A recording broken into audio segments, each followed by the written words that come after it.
All right, welcome to the Jim Acosta Show, and it's another day that ends in Y and Donald Trump's assault on the free press and freedom of speech. And a perfect guest to that note is Don Lemon, the great Don Lemon with us. Don, great to see you.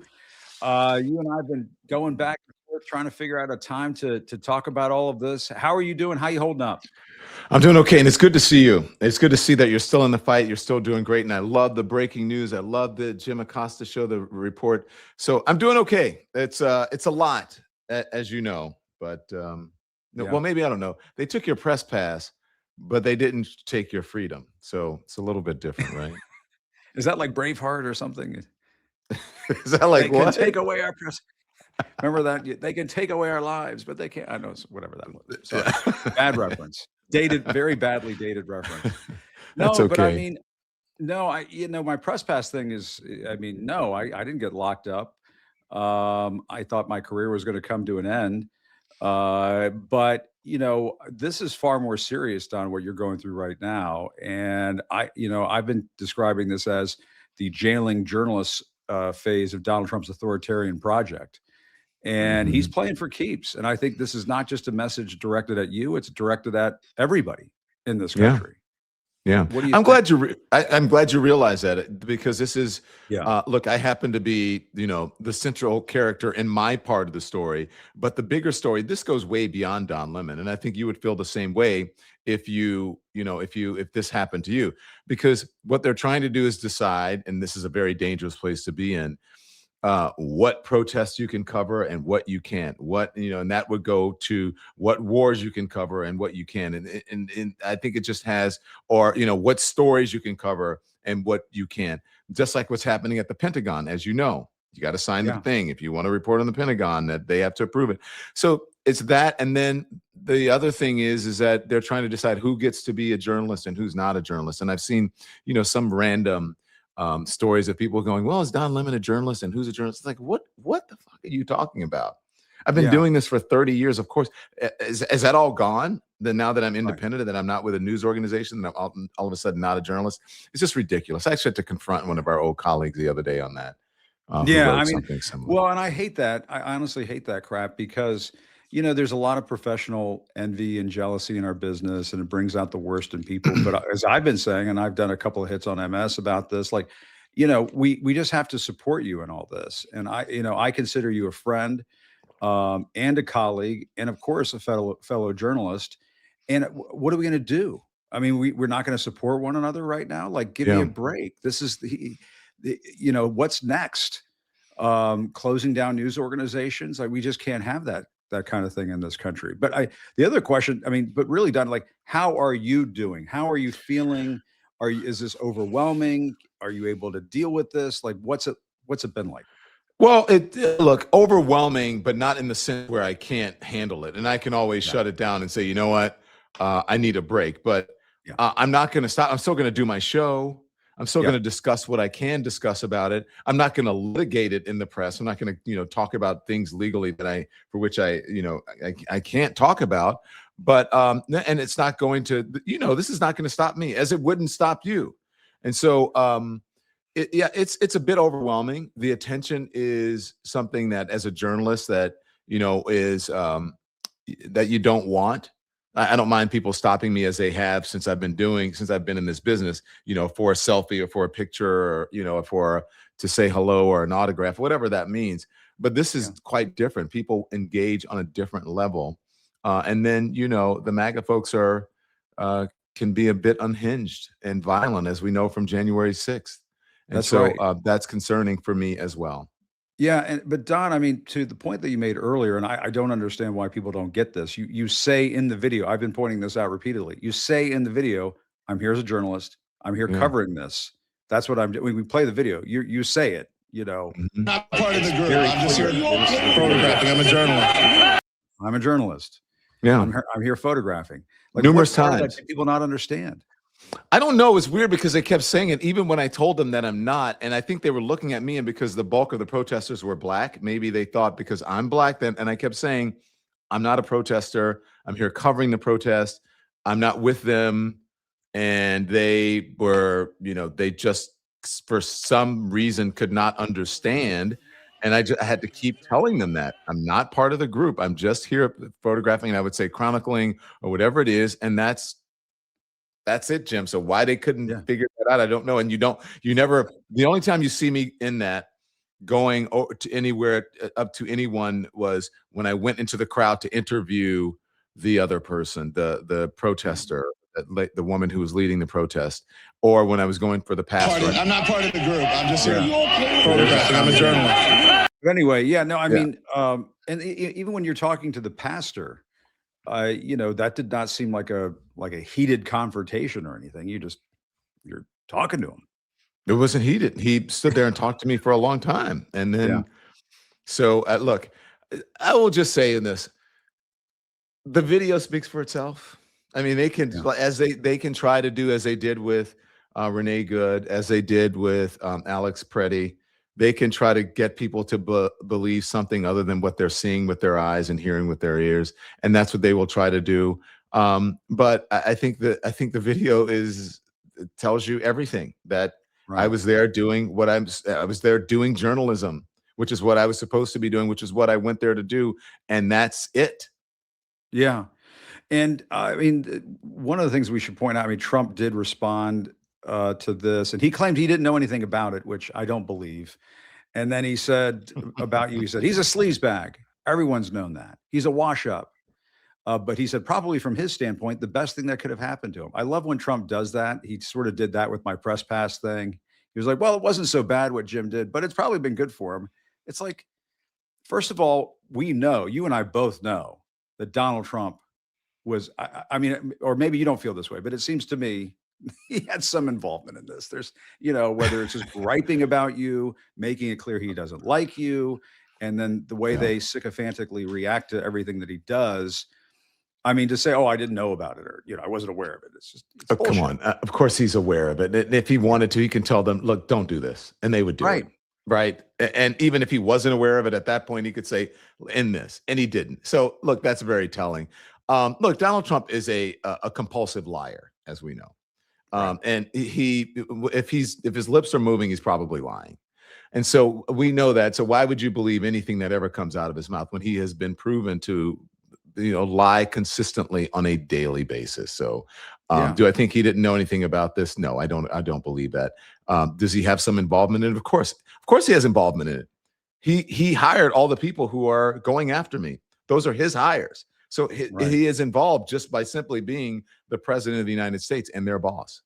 And he's going after his perceived political enemies, the people in his broken psyche, that he feels like he has to lash out at and get revenge for whatever has occurred in the past. I have no idea, but he goes after Comey, he goes after Tish James, he goes after all these people, and his administration responds. The Justice Department is basically an instrument of, and look how those worked out for him. And they didn't work out so well. And I think your case is going to fall apart in the exact same way. They don't have a case, but I mean, is there something to the fact that he's able to get away with this that should be chilling to every American? I mean, 100%. he can't put you in prison permanently, but he can harass you and make your life difficult, and he can continue to do this to other people. Well, as I said in my statement after the hearing that I had last week, is that the process is the punishment.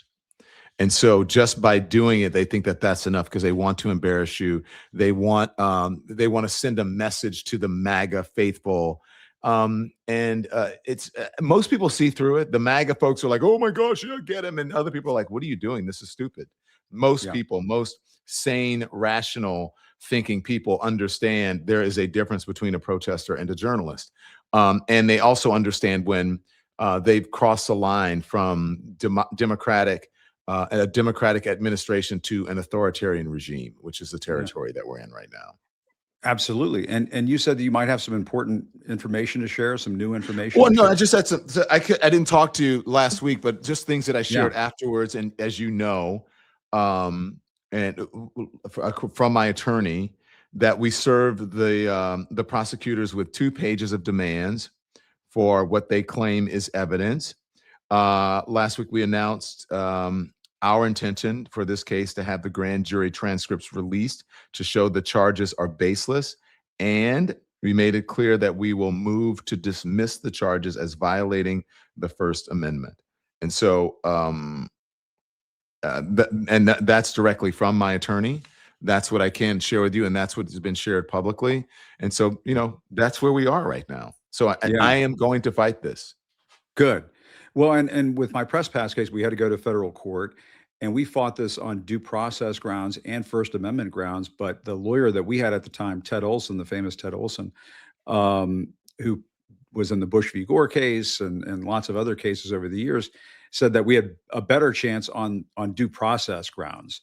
But it sounds like you're going to fight this out on First Amendment grounds. I mean, I think there's also the element of vengeful prosecution, that the judge could just look at this and say, this is obviously a personal vendetta here. Look, you'll have to ask the attorneys about that. I think maybe that may be getting ahead a little bit too much. I think the thing is to fight this one and see what happens next. But I have heard other folks say similarly. I've heard someone sent me a clip of Ellie Honig saying that. Someone sent me a clip of what's his name over on Midas, the one who, gosh, why can't I think of his name? Anyways, who is an attorney, and gosh, I forget. But anyway, he says something similarly. But that's what I'm hearing from them. I don't know that. I'm not an attorney, and I think that if we get to that bridge, we'll cross it when we get to it. If we get to it. And I'm sure you saw the Colbert thing. I mean, they're going after Colbert. But look at James Tallarico. He raises $2.5 million. Colbert gets more views on YouTube than he did on CBS. There's something about the way they're going about this that it's boomeranging, it's backfiring on them. It's helped you. It's elevated your platforms, which is wonderful. We're all grateful to see that. Oh, Donald Trump, I guess, says he thinks that all the press is good for him, but not now. I think he's lost it as it relates to what's going on, knowing what's happening in the zeitgeist and having a feel of where public sentiment is. I think he and his administration have missed the boat on this one. And look, it's not just my algorithm. It's conservatives who tell me the same thing. Like, we don't like what's happening. We don't agree with what they're doing. This is not, people all the time, Don, I don't agree with much, that you say or that's on your show, but this is wrong. I'm a conservative. I'm a Trump supporter. This is terrible. This is not good for us. They don't understand it. And so I think that they have completely misjudged how people are going to feel about this, just as they completely misjudged how people feel and would accept those ICE goons on the streets rounding up people without due process, dragging women across the ice, across the ground, nursery school, preschool teachers, parents who are in the pickup line for school, kids, infants. They completely misjudge that, which is why they are rejiggering their whole approach to ICE now in Minnesota and beyond, and they're pulling people out to try to change public sentiment so that their poll numbers will be better. They've just missed the boat. And I believe Donald Trump does not understand that. I think that he is clueless as to what's going on, and he has people in his ear who are telling him the exact opposite of what they should be telling him. Yeah, I mean, they're the ones that have the problem in Minnesota, not you, Don. And the other thing is that Pam Bondi has bigger problems, it seems to me. But Jim, the Dow is at 50,000. Why are you laughing, Jim? I mean, you're a good stock trader. Like, I hear that. I mean, the Dow, and then the NASDAQ is at 7,000. I mean, come on. They got to get Pam on CNBC or something. But here's the other thing. They've arrested you, Don. But have they arrested anybody in the Jeffrey Epstein case? All these files, all these clowns that have, been revealed and exposed as being pedophiles and freaks. Why aren't we rounding those assholes up? No, and as far as I know, no one has been detained as it relates to the death of Alex Preddy, who was a law-abiding gun carrying person, right? Who had the right to carry, or Renee Good, and just detained and questioned and investigated. So I'm not saying that they're guilty, but no one has been charged or investigated or brought in for questioning that we know about, because they are withholding the information from local authorities, and even trying to get local people, not allowing local people to file charges against the ICE officers or to even investigate the ICE officers. And look at all the people who are mentioned in the Epstein files, including and especially the president of the United States, who's mentioned more times than anyone, except for, I believe, Jeffrey Epstein and maybe Ghislaine Maxwell in the Epstein files. They're not asking him. They're not hauling him down into Washington in front of a congressional or a Senate subcommittee or any sort, even in front of someone to do a deposition of some sort. No one is asking him to do it, but they're asking Bill Clinton to do it. And Bill Clinton hasn't been president since what, the late 1990s. So, you know, hey, people can figure this stuff out. People Yeah. can figure this stuff out. And I think when Donald Trump is in the Epstein files 38,000 times, there's got to be one of those times where there's a problem. It just seems to me like, do we know that? We don't know that for a fact, but it just seems to me that there's probably. Look, we're only left to our own devices if they're not being transparent about it. I mean, Yeah. and if they're not offering context, if they're not, if they are redacting parts of the files that should not be redacted, how are we to know? And why should we believe them? Again, he's a compulsive liar. The fish rots from the head, so everyone below him falls into that, and they can just lie as well, and pretty much with impunity as long as it's federal. That's why they don't want the local people investigating, because they can't, they can't pardon those folks if they are found to be, to have some liability. That's right. Yeah. No, we need to release the Don Lemon files while we're at it. I want to get to the bottom of the Don. That's Lemon what my files. attorney's asking, to release the grand You jury want the Don Lemon transcript. files released? We need those documents. We need to see what the hell's going on. Because Pam Bondi was emailing somebody at the White House. You just know that they were doing. When my press pass got taken away, you asked Miles Taylor, whoever the communications guy was at the time, the former Fox guy, Bill Shine, apparently went into the Trump Hotel in D.C. and was like, touting the fact, oh, we got his press pass. Behind the scenes, they were fucking with you. Jim, they're not just doing it behind the scenes. They're on like conservative talk shows saying that we're going to go to the ends of the earth to. This is not. They're not hiding it. I mean, Donald Trump tweeted, I should go to prison for 40 years. And then he called me, as you said, a sleazebag. Now, as far as I know, and not as far as I know that I have not cheated on every wife that I've had, because I haven't had any wives. I've only had one husband, not cheated. I have not slept with any or paid off any porn stars that I have slept with. I have not, and beyond that, another porn star. I have not cheated on someone when I had an infant child at home. I have not been convicted of 34 felony counts of anything. I have not been found liable in a civil court for sexual abuse or sexually assaulting anyone. And he has the nerve to call me a sleazebag. Sounds pretty sleazy. I mean, if you pot and kettle thing, I don't know. Yeah. If you look at the definition of sleazebag, I think there might be a big picture of Donald Trump right next to it in the dictionary. I'm just saying. I think if you were to ask the American people who is the biggest sleazebag in America, I think it would be Donald Trump. Is there? Yeah. I mean, is there a biggest sleazebag besides Donald Trump? I don't think so. No, I don't think so. I mean, besides when he was alive, Jeffrey Epstein, but I think that's about it. He no longer qualifies. I want to let you go in just a moment. The one thing I wanted to tell you, Don, is that when I first heard that this had happened to you, I wanted to tell you how terribly worried I was about you. And I was worried that you were in jail overnight and what that experience was like, because people don't deserve to go through something like that when they haven't done anything wrong. And it just seems to me it was the cruelty is the point, is the phrase that's often used about immigration. But I think they were trying to hurt you. And I think the American people need to understand how terribly and deeply and profoundly wrong that is. So I just want you to know you got a lot of support behind you, and maybe you don't feel it all the time, and you see people sniping and saying stupid shit, but you have a lot of support behind you, Don. Thank you, Jim Acosta. Thank you. I appreciate that. And at a more appropriate time, when I can share more about that experience, you'll be one of the first people I share it with. But I would just, not all federal agents are alike. Let's just put it that way. And there's a difference between the career people who are committed to obeying the Constitution and the rule of law and protocol, and then those other people who are out there with 47 days of experience. Those are not the same. And you had some folks who were being decent, it seems. Yes, Yeah. I did. That's Yeah. good. What's next, Don? What do you got next? Can you focus on other things besides all Yeah, look, this? I do, Jim. So you remember when and being produced, how much like I was produced a lot when I had to do 2 hours a night. I had to rely on my producers a lot because Yep. doing a 2-hour live show, as you know, is a lot of work, right?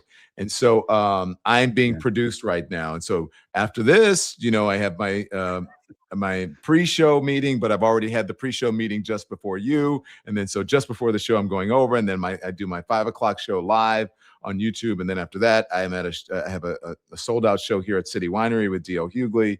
And then and then I jump on a plane and go back to New York. And then next week I'm in DC for the State of the Union. So you know how it is. Good. Well, anytime you need me, and I know you always reach out, I'm happy to help you out in any way that I can. I'm always here for you. Just wanted you to know that you are supported. We have your back. Thank you. I really appreciate it. And I thank you. I thank you for that support. Every time I call Jim, he's like, before I can hit send, he's like, yep, I'm there. And same for me. I've been a little bit late. I have been a bad fellow independent journalist because I didn't get to you fast enough. That I feel that. I didn't. And as I said earlier, what I was going through when I lost my press pass pales in comparison to getting arrested. But I was losing my mind during that entire 2-week period. There's just a lot. And you had your phone. I don't have my phone. So people are texting me and I don't, I haven't they're like, I texted you. I'm like, I didn't see it. I don't have a phone. So. Well, and I had Jeff Zucker saying, Jim, I need to tell you something right now. Do not fuck this up. That was what Jeff was telling me. So I did have that added pressure of Jeff Zucker saying, do not fuck this up. I heard that from a lot of people like Jeff Zucker and a lot of people who have a lot of experience in this because they're like, just don't fuck it up. And basically they're just like, just shut the fuck up. It's good advice. It's good advice. Yeah. Well, Don, I know you're not going to fuck it up. You're going to be great, but thanks for coming on. Appreciate it. I won't hold you up anymore, but best of luck. Anything I can do. Thank you, Jim. I'm proud to be your friend, and I'm so proud of what you're doing as an independent journalist. And everybody, make sure you support Jim. Make sure you're subscribed and you're a member and all of the platforms. Okay. So thank you, sir. Good to see you. Good to see you. All right. Take care, Don. All right. God bless. That's my friend Don Lemon. And this is what it's all about in this new world of independent media. We just have to support one another. There's this bullshit cable news rivalry, sniping and knifing people in the back and all that bullshit. That all has to go out the window, ladies and gentlemen. Right now, the stakes are too high. There's too much going on. You have the president arresting journalists. You have the president trying to shut down Stephen Colbert. You have them rounding up migrants across this country, little babies and children. I'm going to be talking about that in just a little bit with Senator Chris Van Hollen from Maryland. But I'm going to do sort of things in reverse during this hour. In that, usually I save the moments of levity for a little bit later on in the show. I want to do a little bit of that now. In that, we have to talk about this crazy video of RFK Jr., our so-called Secretary of Health and Human Services, that RFK Jr., he of the Kennedy family, although they just want nothing to do with him anymore. Not that he's with Kid Rock. This is real video. RFK Jr. and Kid Rock working out together, shirtless. They're in I don't know if they're at the Kid Rock ranch. I don't know what this is. They're in some sort of workout space, and there's Kid Rock working out. These are all images that I can't unsee now. And I feel bad showing this to the American people. But this video, if you have not seen it, it gets worse and worse. And you've heard these stories about RFK Jr. working out in his jeans. Yes, there's RFK Jr. and Kid Rock in a sauna working out together. Kind of reminds me of some of those awkward scenes from the movie Challengers. But anyway, and there's RFK Jr. getting into a cold plunge bath in his jeans, ladies and gentlemen. And I don't know, but RFK Jr. must go through a lot of jeans. He works out in them. He apparently bathes in them. And as the Chiron says, yes, this is an official government video. There they are playing pickleball and so on, having a good time on the taxpayer dime. But there's the person who's responsible for public health in this country. On that note, let's bring in our friend, Dr. Rob Davidson of Paging America. There's Dr. Rob right there. Doc, it's great to see you. I'm sure you saw this RFK Jr. business. You can't hear me. Nope, you can't. How about now? Rob, can you hear me now? We've experienced this before. He may have to jump out and jump back in. I'm not getting any audio from you. Okay, hang on. Jump back out, jump back in. We'll get you back in just a second here. But let's show that video one more time. And I want to just go over this one more time because this, you know, and this is part of RFK Jr.'s thing about drinking whole milk and eating real food and want you to be healthy and all this other stuff. And, you know, my thing about RFK Jr. is that he's just not a public health expert. He should not be in this position to begin with. And this is just the epitome of that. Dr. Rob Davidson, can you hear me now? I got you, Jim. Yeah, thanks. Okay. I heard you and great. Don having a great conversation. Then I lost you, but yeah. I know, God, it's and I've okay. seen It this happens video. sometimes. It's a weird little funny thing that happens. Yeah. I guess you saw this creepy, strange. There's Kid Rock giving the middle finger, and then RFK Jr. getting in a cold plunge in his jeans. Which, I mean, honestly, I'd hate to be the person who got in that bath after him. It had probably had to be sanitized, but I mean, this is sort of the epitome of why RFK Jr. should not be in charge of the public's health in this country. I mean, it is a weird, nitpicky little thing to look at him getting in an ice bath in jeans or playing pickleball in jeans, but it's weird, right? You're right. He's not an expert. I mean, he's done such horrible damage, whether it's vaccines or the funding of research or just overall messaging or encouraging people to eat red meat, drink alcohol, all the above. But then just, the weirdness of that. I don't get it. I don't get it, but good to be with you here on the, right around the 1-year anniversary of him taking charge. Well, and just the other day, he said something that was so incredibly bizarre and shocking that made just about everybody in America sick to their stomach when he admitted he said this on a podcast that he had snorted cocaine off of a toilet seat. And you know, I guess this is so obvious. It's like Captain Obvious saying this stuff, but how in the world is he in charge of the Department of Health and Human Services? What it says to me is that Donald Trump does not give a rat's ass about public health. He didn't during COVID until it was a threat to his political survival. That was when he started to care about it, and then he fucked it up anyway. But it just seems to me that this is why we have problems with containing measles in this country. This is why we have a real vaccine hesitancy problem in this country now, and that this may come back to haunt us. That the seeds that are being laid now could be 10, 15 years from now, could really boomerang and hit us in the face badly. Yeah. I mean, the reason he's in charge, and we talk about it on our podcast on Paging America, it has nothing to do with health or his views on health. Some components of the MAHA movement do have to do with people wanting to seek healthier options for food or additives or what have you.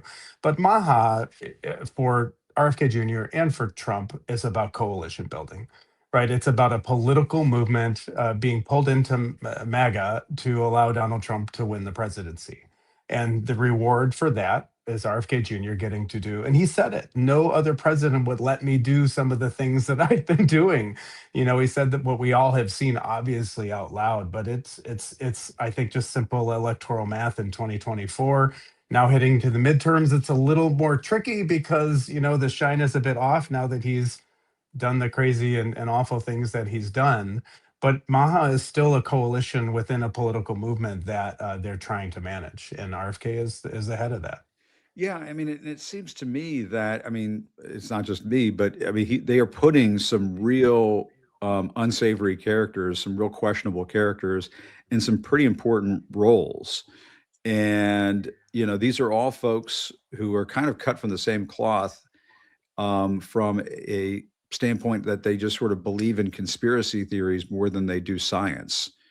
Yeah. And I just, you know, there's a subscriber right now. Can we ever get back the eroding trust that we are all experiencing right now because of these anti-vaxxers? And I think the answer to that is we don't know the answer to that.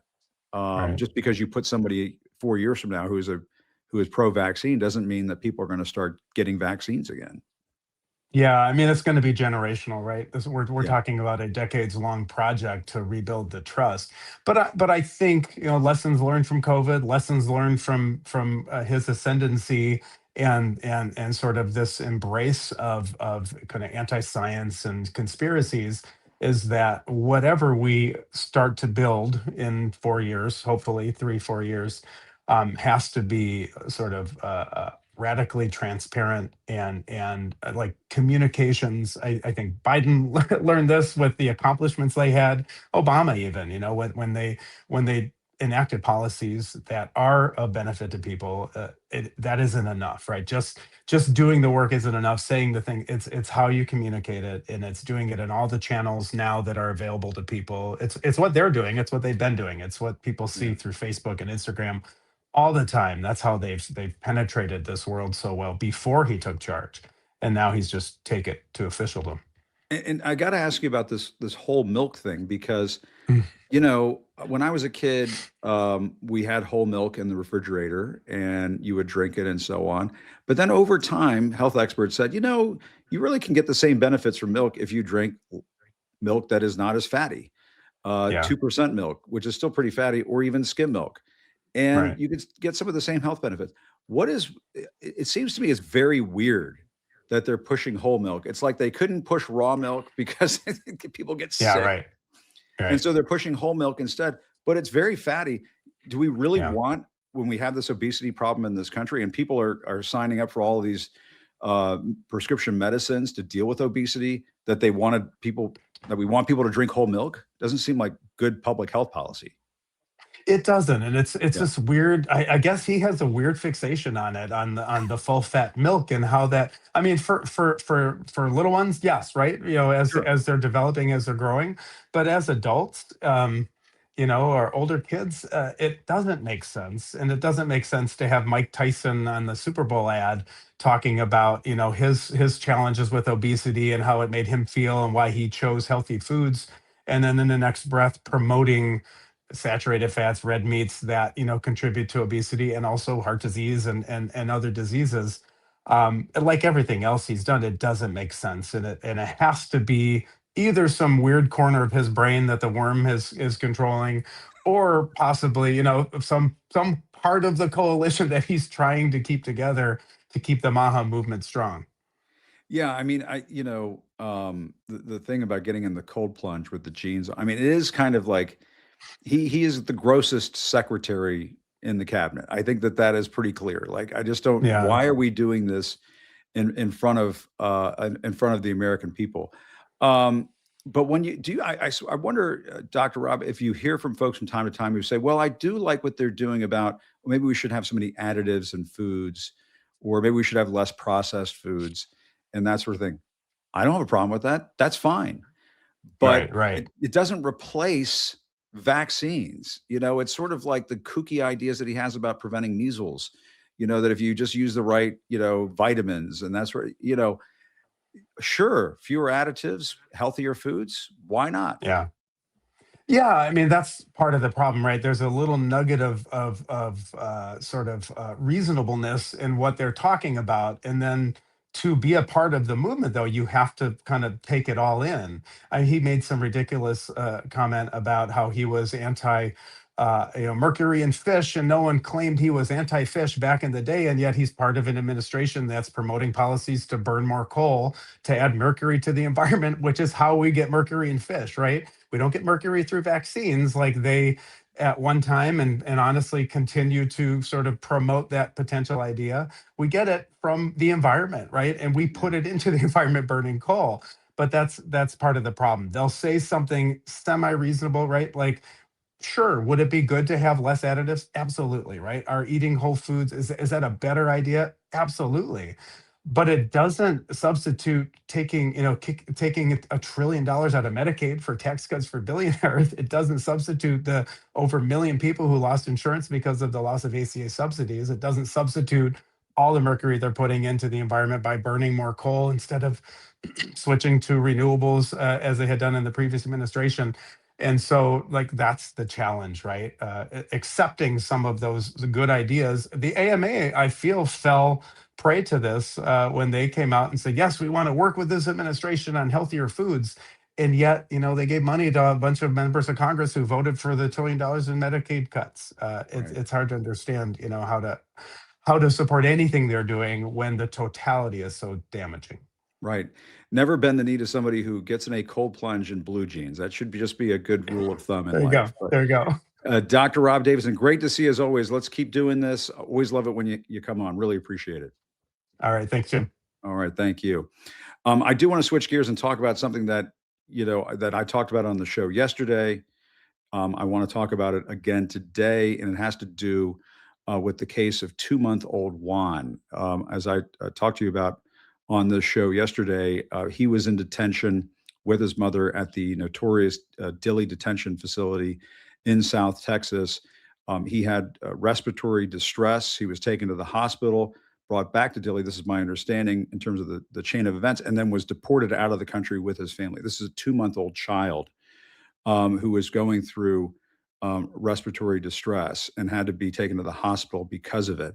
But this is a cautionary tale because it raises this issue of these detention facilities that they want to build all around the country. It doesn't matter if you live in a red state or a blue state. You can live in a state with all Democrats, governors, senators, congressmen, you name it. The Department of Homeland Security is going to try to put one of these things in your neighborhood. They're probably trying to purchase a warehouse in your community as we speak to make this happen. Somebody who's been trying to fight against this is Senator Chris Van Hollen of Maryland. Senator Van Hollen, great to see you as always. Jim, it's good to be with you. And thanks for shining a spotlight on all of these outrages, including the 2-month-old. I also put that out on social media. I think you and I got the same response from the Department of Homeland Security. Like, well, his parents wanted him to be there. Like, you shouldn't have babies in prison, period. That's it. Why are we in the business of jailing children and babies? And we should just jump right to this because you're right. They responded to you in the way that they responded to me, and we could put this tweet up on screen and dissect it. I mean, I wrote, you're jailing children. This is not family separation. It's family devastation. I believe that. But the Department of Homeland Security said the mother chose to take her child into custody with her. The mother chose to enter and remain in the country illegally. The mother chose not to take $2,600 and a free flight home. Senator, what do you think of that? I mean, when they're saying the mother chose to enter and remain in the country illegally, I guess they're saying that's all she did wrong. And for that, we put you in your 2-month-old in prison.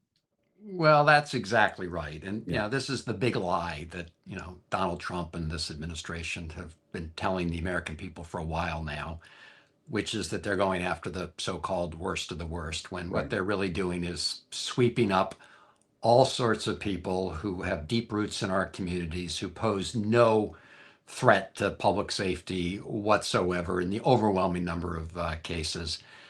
And they're looking, as you pointed out, for more and more places to warehouse these people, including in our state of Maryland, where we've been fighting against this. We have some important success stories to tell. Just last night in Baltimore County, the council passed unanimously legislation prohibiting these private prisons in Howard County. Again, unanimously, the council passed that very quickly. But then in Washington County, despite hundreds of people joining some of us on very cold days to protest the possibility of a detention center there, they were successful, ICE, at purchasing a facility that could take up to 1,500 people. Wow. And so as we speak, they're purchasing these facilities to warehouse people all over the country. So don't believe what they're saying. Watch what they're doing. Exactly. And it seems to me, even if you live in a very blue state like Maryland, there's not a whole lot that you can do in some of these instances other than protest and raise hell. And I think what you're saying is absolutely right. In that, I mean, this is a concerted effort to terrorize Latino people, it seems to me, in this country. And it reminds me of the family separation policy to some extent from the first administration, that the policy is intended to be a deterrent, that if you make it so nightmarish in this country that people will just self-deport. But in the case of the lady with the 2-month-old, people have a right to due process. People come to this country with legitimate asylum claims. that's what America, I thought, was supposed to be all about. What do you think? Well, that's right. Look, this Yeah. is an administration that is, attacking our Constitution daily. I mean, we've seen their attacks on free speech. We've seen their illegal impoundment of government funds, and we're seeing every day their trampling on people's due process rights. I mean, one of the biggest cases really happened a little over a year ago, right here in Maryland, where they snatched Kilmar Abrego Garcia Right. off the streets. They admitted in court that it was, quote, a mistake, right? But then they sent him to the gulag in El Salvador and planned to have him rot there forever. Then we had the public uproar. We finally got a 9-0 decision from the Supreme Court. Pretty rare these days. Yeah. And so they were sort of forced to bring him back, even though they swore they never would. But they're still continuing a vindictive political, prosecution and persecution against him. But that was just a textbook case of depriving him of his due process rights. I mean, the courts had specifically said, you can't send him to El Salvador. And so they send him to El Salvador. But there's so many other cases, Jim, as you know, where this administration is just ignoring people's due process rights. And it's hard for the courts to keep up. I mean, the federal district courts overall have been upholding the rule of law, but they're swamped. And then the administration just, they lie all the time. They lie. And what do you think is the correct response in the Senate? I know that you've held up funding for DHS. I mean, the Republicans control the House and the Senate and the White House. They could propose things like, well, we'll regulate masks and not have masks, and they could try to extend the olive branch and get something passed if they were to do those things, but they're not doing those things. What's the correct approach in your view? Is it to hold firm here and try to hold out and see if you can get something out of them? Because it seems to me there's so much DHS funding in the so-called big beautiful bill anyway that they can do a lot of this stuff. It's been approved, but it seems to me you do have some leverage to drive a hard bargain to some extent. What's the right approach, do you think? So look, my view is not one more penny for this lawless operation. If they're willing to make some meaningful changes, then obviously we're open to talking with them, but they don't really appear to be doing that. I mean, so for example, one of the things we want is to make sure you have an independent investigation of wrongdoing, right? How can we trust the federal government or DHS to conduct an independent investigation, honest investigation of the killing of Alex Preddy or Renee Good when they called them domestic terrorists? And yet they've refused to share the information, allow Minnesotan authorities to participate. We want to make sure that when they go after people, it's on an individual basis. They have a probable cause to believe that particular individual has committed wrongdoing rather than these sweeps. And we think they should be held to the same use of force standards as police in our communities. So these are some pretty basic requests. And if they're not going to honor them, you're absolutely right. In their so-called big beautiful bill, which we should remind people, they gave permanent tax cuts to billionaires. Yeah. They cut health care and Medicaid funds. They cut food nutrition programs. But in that bill, you're right, they funded ICE at $70 billion. That's 7 times its annual appropriations. But Jim, they're asking for another 10 billion. They want another 10 billion this year. So 70 billion is not enough. 70 billion is not enough. And so my view is, no, if you're not going to make meaningful changes, yes, you have money, but you're not getting another 10 billion. And by the way, we also need to shut down the conduits that they're using from other agencies for money for these facilities. So for example, the Navy, if you look at their budget, they have transfer authority that they've been using in some of these cases for facilities. So, Wow. Ultimately, we're going to have to claw this stuff back, in my view, when we're in a position to do it with a majority. But for now, I can't vote for 10 billion more without any sort of significant, meaningful changes. I don't like the idea anyway. Yeah. Because they don't need it. But my view is, so I don't think they're serious anyway. I think they're just talking. And I'm curious what your thoughts are on the future of ICE, if it should just be scrapped, go back to the days of the INS. I mean, you're just going to, does something else need to be created? And I guess the other question, jumping off of what you were saying, is what does this country look like if we get to a point where we have one of these detention facilities in every state in the nation, or just about every state in the nation, or multiple detention facilities in every state in the nation? I mean, it seems to me that's a very different place than the country I grew up in. It is. Look, with respect to ICE, I think we need to strip it down to the floorboards, and it needs fundamental reform and reining in. Obviously, there's a function there with respect to people who are here if they've committed violent offenses or crimes. We need some entity to go out and apply the law. So, but the vision that we're seeing coming out of this White House is this terribly dystopian vision. And, people like Steve Miller really have this view of America as sort of this, white nationalist place, right? I mean, if you listen to the way he talks and people around him talking about, protecting the heritage of this country, they're not talking about the heritage of the Constitution. Right. Right? That's really the true heritage of our country. The Constitution, the Bill of Rights, free speech. These are things that, you can come from all over the world. And if you sign up to believe in these principles and values, you're an American. That's not Steve Miller's vision of what it means to be American. He has this sort of blood and soil approach, which is very scary. And really, Secretary Rubio, when he was at the Munich conference, he said it in prettier language, but he said the same thing that Vice President Vance said. Wow. He said it with a little more sort of sugarcoating, and I think a lot of the people he apparently got a standing ovation. I think a lot of people, when they actually listened more carefully to what he said, realized he was just as bad as all of them, because he's throwing out the idea of an American foreign policy, however imperfect we are, and we are imperfect, but he's throwing out the idea of one based on these sort of fundamental human rights and principles in favor of one, based on what Stephen Miller's conception of, the heritage. So it's a very dangerous place. And as you say, it's simply un-American. Yeah. And it's not who we are, and who elected Stephen Miller. I mean, the last time I checked, he wasn't elected.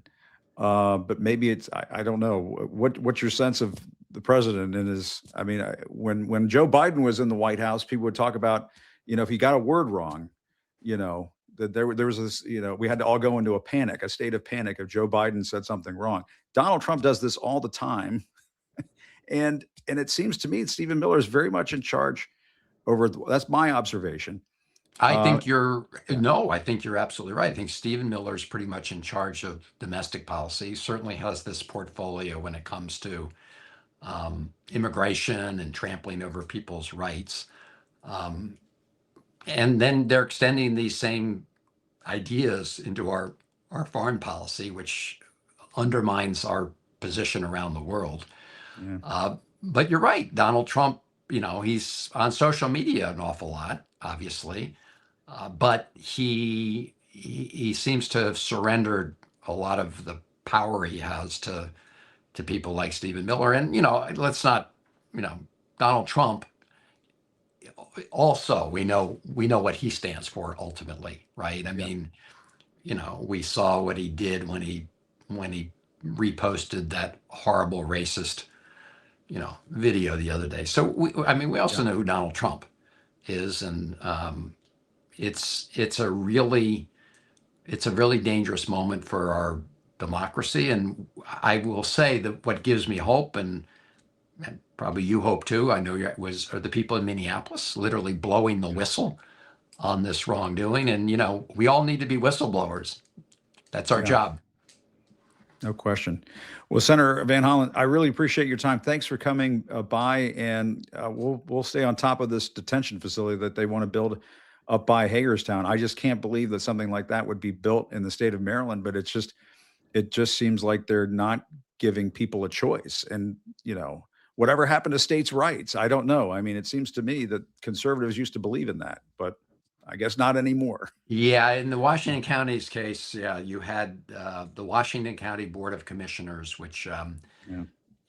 decided they didn't okay it because it was a private purchase, but they essentially said it was okay with them. So Yeah. look, we've got a lot of work to do in Maryland and all over the country. You know that. So Yeah. it's good to be with you, and thank you for raising the alarm on Yeah, this and thank you. and the state of our democracy. We all got to hang in there and fight back. No question about it. Well, thanks, Senator Van Hollen. Really appreciate the time. Hope we can do it again sometime soon. Will do. Thanks a lot. Thanks, Senator. And he's right. I mean, and it is a constant theme on this show is that, we are all in this together and we're going to have to fight this thing. And you just heard from the senator right there that, you can come from the bluest state in America. They can put one of these detention camps in a community near you. And that little Juan Nicholas is just the beginning.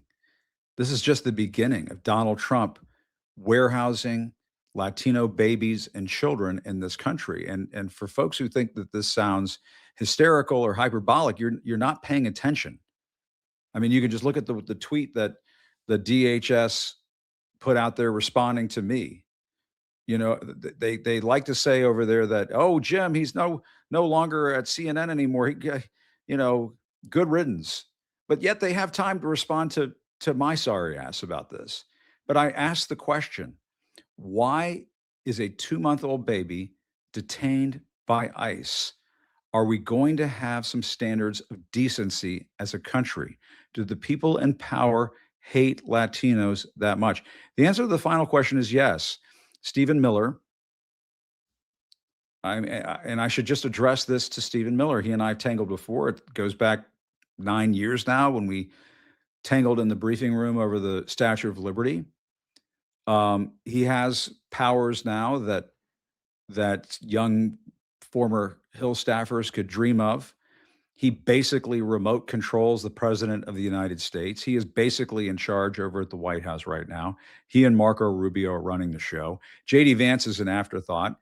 I think inside the administration, he's basically seen as not viable for the White House and is kind of just an annoyance from time to time. But the heavy hitters behind the scenes are Stephen Miller and Marco Rubio. Marco Rubio, as the senator said, went overseas, spoke at the Munich Security Conference, and tried to put lipstick on the pig, tried to let the allies know that America's kind of there in a pinch, but we're also kind of with the dictators. That was basically the message from Marco Rubio. So try to sort that out, world. But as for Stephen Miller, I mean, I do ask the question, why do you hate Hispanic people so much? Why do you hate Latino people so much? What happened to you? What was it that happened to you that makes you hate these little children so much? Little Liam, little Juan, a 2-month-old baby that apparently had respiratory distress, had to be taken to the hospital, gets out of the hospital, they deport him. A 2-month-old baby. And it just raises the question, who are we as a country? This is supposed to be the United States. I've talked about this many times. I'll talk about it again. My dad came to this country from Cuba, 1962, 3 weeks before the Cuban Missile Crisis. Showed up in Miami, ended up in Virginia, met my mom. They had me. Here I am. When my dad came to this country as a Cuban refugee, there weren't people locking up migrants and putting them in detention camps. And that was the 1960s, ladies and gentlemen. My dad tells me the story about the Presbyterian Church in Vienna, Virginia, that gave my family, my dad and my grandmother, coats and sweaters so they could be warm during their first DC winter. They weren't locking them up and trying to deport them before they even have a chance to say why they're here, why they fled to this country, why they came to America, which is supposed to be the greatest country on earth. Who are we as a country when we are locking up 2-month-olds? Why are we jailing babies? A baby. Stephen Miller is a father, has children. I mean, can he look into his children's eyes and say that he would be okay with somebody doing that to his own children? I mean, of course not. Nobody would. And to me, this is a moment to search our soul as a country. Who are we going to be as a country? I mean, are we going to become Donald Trump's America? I mean, we're fighting like hell to make sure that that doesn't happen. But if they can put one of these detention facilities in Maryland, one of the bluest states in the country, make no mistake, they can put one of these detention facilities in a neighborhood near you. And I was writing the Substack today about this. I put this online because I wanted to talk about the social media people coming after me. And I want to read you something that that was said by, this was apparently the director of ICE said this last year. Todd Lyons, the director of ICE, said he wanted to see a system in this country that operates like Amazon Prime, but for human beings. Literally said this. This is in The Guardian, April of last year. He said he wanted to see a deportation process that was like a business, quote, like Prime, but with human beings. My God. People are not packages. Human beings are not items that we order over Amazon Prime. But it seems to me what has happened in this country is that we have dehumanized Latino people in this country. We've dehumanized immigrants in this country to the point where it is somehow okay for the director of ICE to speak about other human beings in that fashion. And it seems what I see happening in America right now is we have a policy, a national policy of racial profiling and ethnic cleansing. Look at what the definition of ethnic cleansing is. It is basically to take elements of the population that are not like the majority of the population and eliminate them. And that is what is happening right now. They are rounding up anybody with brown skin, anybody who speaks Spanish, anybody who looks Hispanic, and they're putting them in these detention facilities. You could be nonviolent, as in the case of the mother of 2-month-old Juan. The Department of Homeland Security said she came into this country illegally. She had a choice.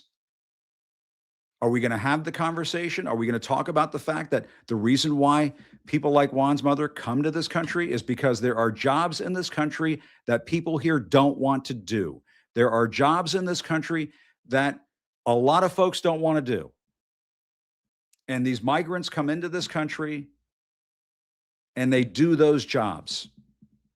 And a lot of businesses benefit from that. A lot of businesses benefit, including Donald Trump's businesses. He has benefited from that over the years.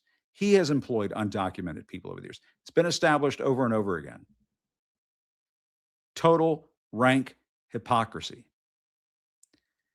And so it seems to me we're going to have to sort this out as a country, because you can't have business on one end encouraging people to come into this country illegally because there are jobs that our Americans don't want to do. And then Stephen Miller and his ghouls and his sadistic ghouls are grabbing brown-skinned people and Latino people and people who speak Spanish and putting them in concentration camps and gulags.